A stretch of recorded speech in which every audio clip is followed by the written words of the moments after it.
Alors l'entrée en EHPAD dépend de la manière dont notre existence s'était construite avant. Si avant l'entrée en EHPAD, on avait une personnalité construite et que notre domicile, notre famille était le lieu de la sécurité, l'entrée en EHPAD prend la signification d'une perte.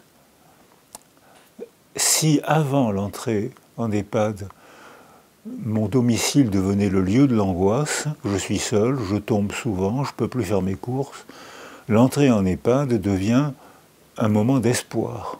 Je suis sécurisé en entrant en EHPAD parce que je suis devenu insécurisé en restant seul chez moi. Ça, c'est avant. Pendant l'entrée en EHPAD, l'accueil est très important. La manière de présenter l'EHPAD provoque une émotion. Si on présente l'EHPAD systématiquement comme une prison, on éprouvera l'impression le sentiment d'être emprisonné. Si on présente l'EHPAD avec un lieu de rencontre, encore possible, le salon de thé, les spectacles, les visites, si on présente comme ça l'entrée en EHPAD, ça devient un lieu d'une autre forme de vie.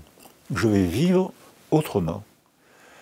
Et après l'EHPAD, tout dépend de la manière dont les professionnels et la famille éprouvent la fin de l'EHPAD, c'est-à-dire souvent la mort. Et là, ça dépend de la culture, et on lègue quelque chose à nos enfants, à nos amis, en mourant.